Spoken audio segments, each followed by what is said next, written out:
So what's happening in college basketball? I think we got things a little bit mixed up right now, right, with college football. Alabama is ranked number one in basketball. This is the first time I think since what was it 2000, 2000 the first time they were ranked number one in 20 years. Um, they they I mean, if you watch Alabama, they're probably one of the toughest teams, if not the best team in college basketball right now. Now, I watch college basketball, enjoy college basketball. What we're seeing is a shakeup because you don't see you don't see the Dukes, the Kentuckys, being up there, North Carolina being up there, and especially even in the top 25 currently right now. It's a shakeup. You see SEC basketball really starting to come alive. At the same time, but where it has really been ruled by Big Ten over the previous years, and the question is, how does Alabama, and how does Alabama get number one, and how does Kentucky, Duke, and North Carolina not being in the top 25? I really think that recruits are starting to understand that when it comes to college basketball, if you're playing solid basketball, people are going to find you anywhere. And with Duke and Kentucky, and North Carolina, a lot of these big recruits are opting out to play overseas, play somewhere else, rather than just go play at this large school right here, and then a large school, because a lot of these schools are focused on team ball. These guys that are going to the next level, the best guys, they're not worried about team ball. They're worried about how can I showcase myself, my individual talent, go to the next level. Where you have guys who, some of the best players in college basketball are averaging, 14, 15, 16 a game. You have guys now averaging in the 20s, because the NBA game, the carryover now is, hey, how well of a scorer you are. If you can go to a average school, a non-Power 5 conference, or not one of those big name schools, and then do well, hey, look, more power to you. Some of the top picks right now aren't even coming out of college basketball.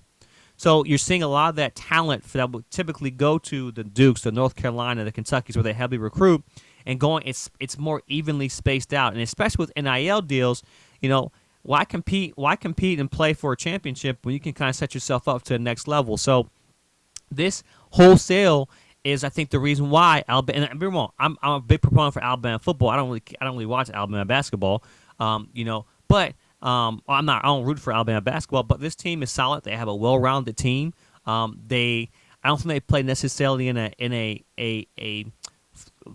baseline fundamental system. They're going out there just playing. They're just hooping. You have St. Mary's, who's 17th, Creighton, who's always up there. And like I said, the tournament always determines who a team is. When you play in the tournament on the big stage, that determines who the team is.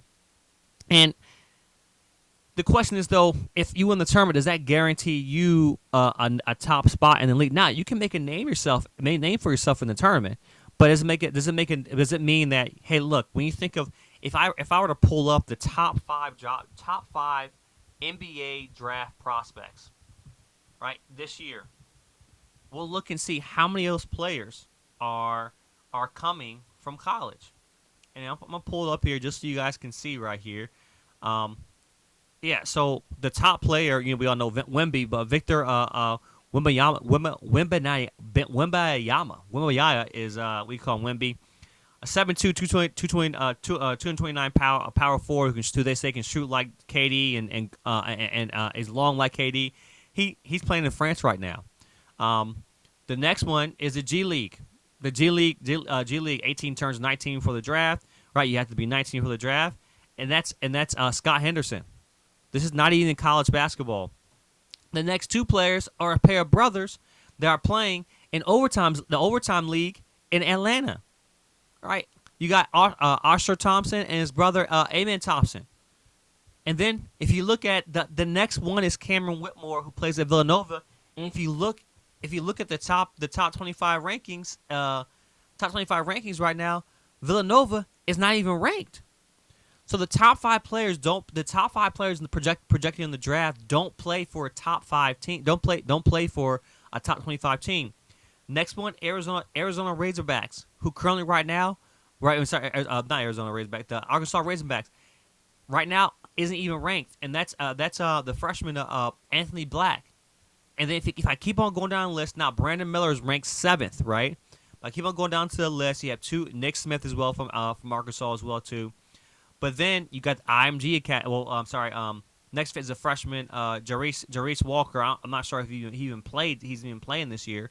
And then it goes Case and Wallace. So what we're seeing is a lot of this talent pool is getting. It's not in these top teams. It's these teams are starting to these players are starting to realize, hey, I can go to a and not go to necessarily go to a large school and play individual basketball and then get a good look at the next level. They don't have to go through this. Oh, I just play for Duke. You have to get drafted, right? Now, I always think of Pablo, because he was a guy who went to a top school and got drafted.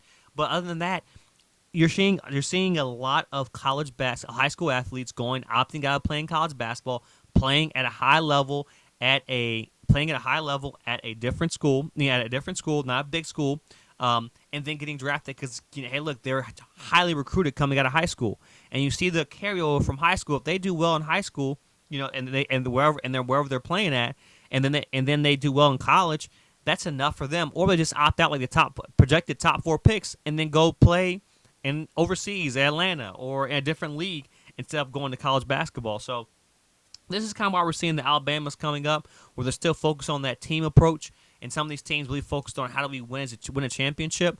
But the top players aren't necessarily worried about winning a championship; they're worried about going to the league, and that's why I think we're seeing such scatterness over the past couple of years, such scatterness of college basketball being, of these teams, and we don't have these kind of hard, definite teams. And of course, coaching carousels play a big part as well with Mike K leaving. So we'll see what happens with this. And this is a common trend, but a lot of players are bypassing, and you have a lot more individual players making a name for themselves, not necessarily worried about team ball. And you have the rich history of these schools doing that. So the best players in college football and college basketball don't play 4 years, right? They play 1 year, 1 year, 2 years, if that. So Alabama, is just reaping from this kind of carousel we currently have.